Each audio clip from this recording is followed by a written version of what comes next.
what would really social book reading look like, where you can have the very promiscuous sharing of comments and thoughts and links and arguments and whatnot that you see with like your average New York Times story or average story in a blog. And so I started looking at this and I realized it was staring at me, which is that it's the Bible. You can get various iPhone apps. There's a fabulous one called YouVersion. It was released about 3 years ago. And I'm looking at it, and you pick any passage, like literally any individual passage of the Bible, click on it, and it'll show you what everyone has commented on about that individual passage. And it goes on for pages, and a lot of it's incredibly interesting, incredibly smart commentary, including links outwards to blog posts people have made about it, links outwards to videos people have made about it.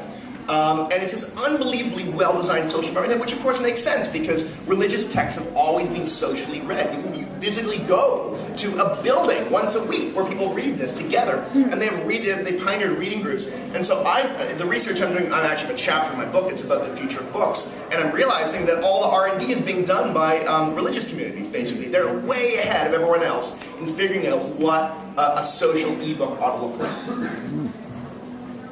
So Maud, I come back to you. How do you feel once your 73,000 words are complete? You're going to have to wade into the comments in your book and deal with all those people who were talking about your book, interpreting those passages of your life. How do you feel about that? Well, people already have said all kinds of things about me on the internet. Kind of put my life out there and invited it. So, yeah. I mean, my feeling is well, first of all, are you asking me how I would feel if someone were commenting within the text of the book itself? I mean, I don't care. However people want to read any book is fine with me. I'm just sort of by nature not dictatorial about these things. I mean, I like ebooks. I like print books. I don't really care. I'm not invested in how people read. I'm more invested in, the fact that they're reading. Popular highlights on the Kindle, where you can read in this mode in the Kindle where it shows you the passages that have been the most highlighted by thousands of readers, depending on the book. It's a really surreal thing to do that with your own books. So you're kind of flipping through your books and you get to a passage and it's like underlined. And in a sense, it's been underlined by the swarm, right? To quote the title of my earlier book. And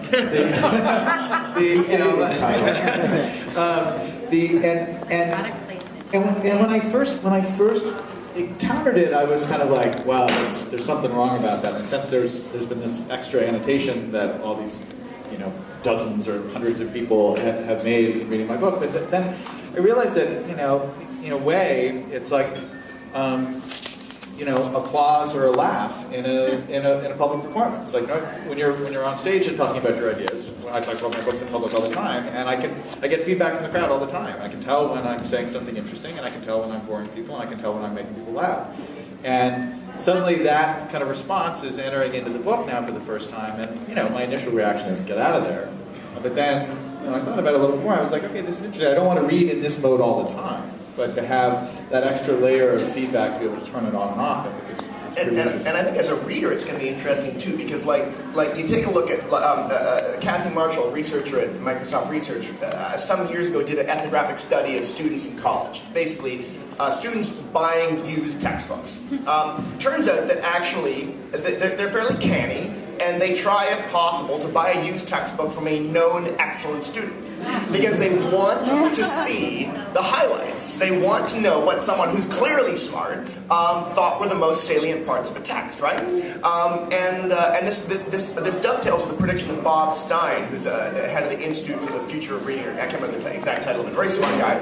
I was talking to him once, and he said, 10 years from now, or even less, we're going to see an emergence of a class of people that are paid because they are the most astute readers of books. And you'll pay for their markups of digital books. One of the most interesting things I love online is when there's a tool that lets me discover that I'm interested in something that only like 2 other people are interested in, right? And I use Delicious this way. Delicious is anyone use Delicious in here at all? All right, so it's a way of sharing links. So I use it to archive my links. But the cool thing is it shows you who else has made a note about that link, right? So, sometimes I'll be reading an article, and I'll go, I should save a copy of this, so I put it in Delicious, and it'll show me, 4,382 people have also copied that link. I'm like, well, that's interesting. But every once in a while, I'll put something in, it'll go, 4 other people have copied that. And Delicious has tens of millions of people using it. So this becomes very interesting.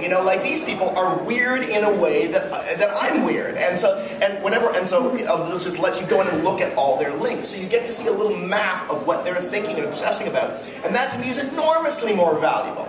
I find the margins of the unpopular, the statistically improbable, are actually much more interesting than sort of sometimes what's completely popular and interesting. And one of the great things about tools for social sharing is that they let you find not only where the cascades of popularity are, but where the absolute tiny shallows, where the ecosystems where there are only you and 3 other people. And those people, you're like, I wish they could just fly them to New York so we could all have dinner, because we'd have a super interesting conversation here.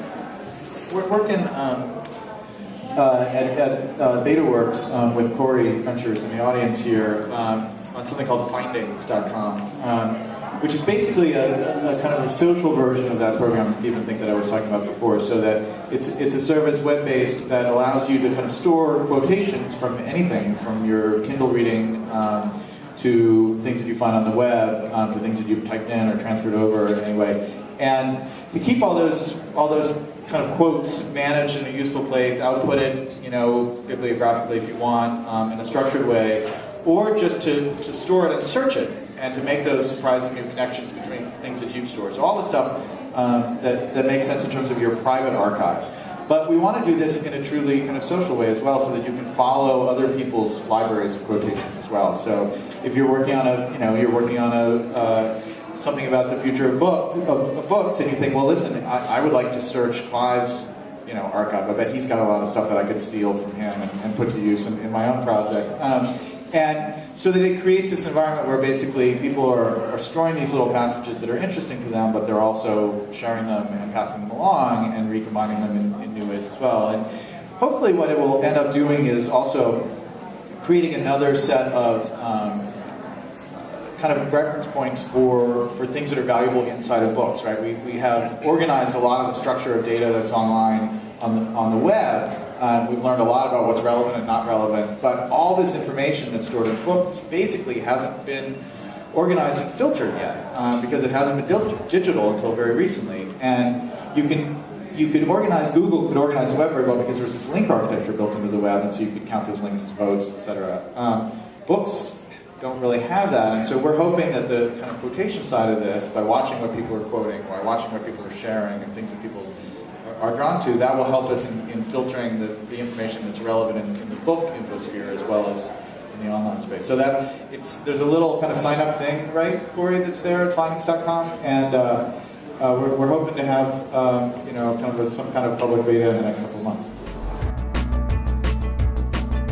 I'm wrestling with this question as to what I want to blog about openly that I'm researching and what I don't, because I'm finding that there are times when this is something that is just complicated and I have to think it through in that way of having a mental conversation with another ideal reader, and I want to do that privately. And there are other times when I'm like, I think I want to find out what people think about this, before I commit it to paper.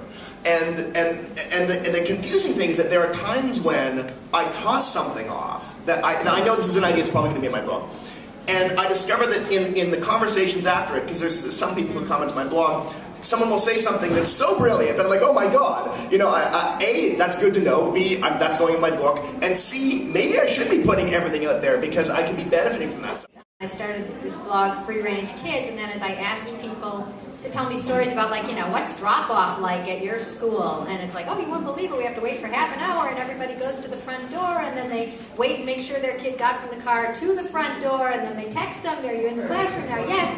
All this stuff that I didn't know, just because I live in New York City, and I didn't even know how people wait at the bus stop with their kids for the bus to come, or they're not allowed to let the kids off at the bus stop in the afternoon without the parent waiting to escort them home the 2 blocks or across the street. So for me, the blog was completely eye-opening. I'm very private about the process of actually writing the book. In fact, I won't generally mention it online until the first draft is done. They won't even say what the topic is. There is always going to be this very interesting, intimate one-on-one relationship between author and reader. It can be augmented by the reader having other conversations, book club style, and new forms of annotation and so on.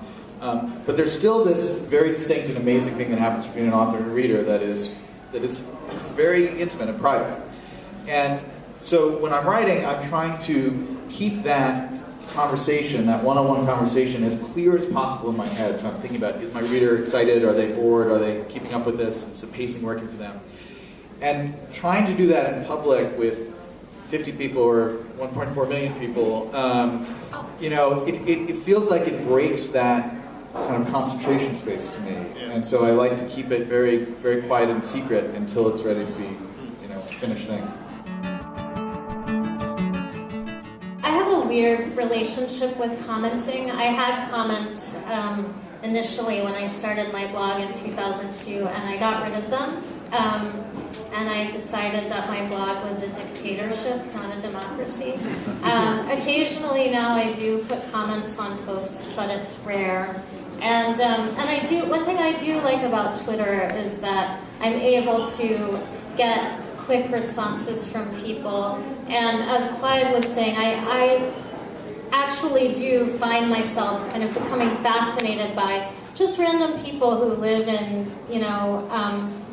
I don't know, like Wilmington, North Carolina or something. I actually sort of make a point of every time I follow, like, the New York Times book review, I also will, just sort of naturally come across someone who seems interesting, just some random person, and I'll follow them and find out about art that they're interested in and books and stuff like that. So I actually don't like to have sort of public back and forth very much unless it's pretty controlled, but I do like knowing what people think about things and finding out stuff from smart people. If you wrote a book and somebody reviewed it somewhere in a print publication, the bar of like writing a response to the review is very high. You have to people who write in and say, "How dare they review my work that way? You totally misinterpreted me." It's just I'm certainly not that kind of person. I don't know if you all are, but to respond on your blog and say, "Hey, there was this review today and it was interesting.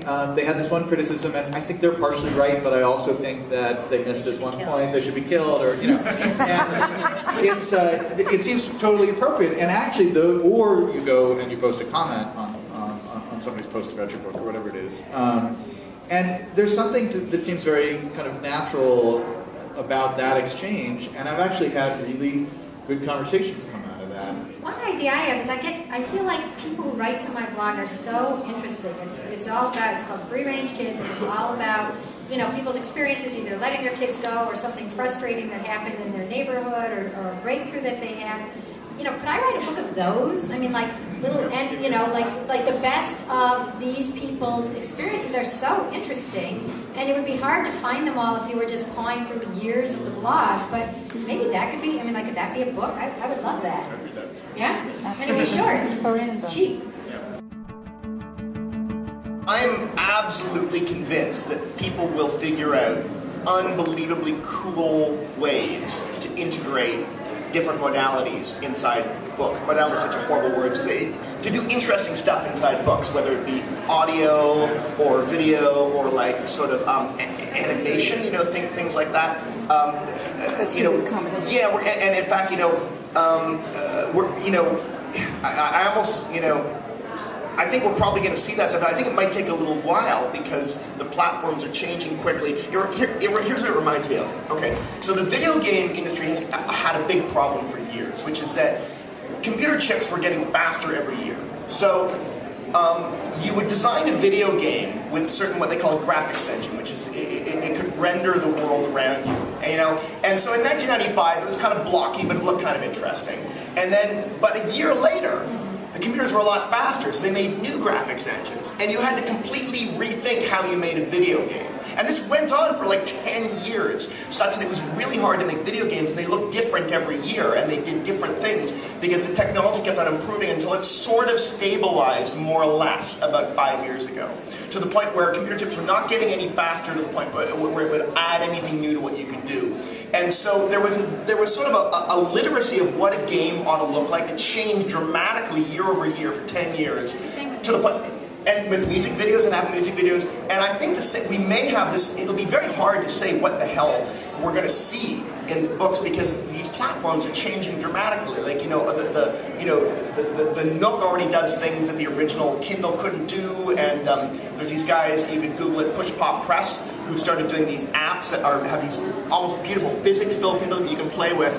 So I can confidently say that I think people do cool things, but I have no idea what those are going to look like. In the same way that in 1994, you had no idea what video games were going to look like 10 years later, you know, for that reason.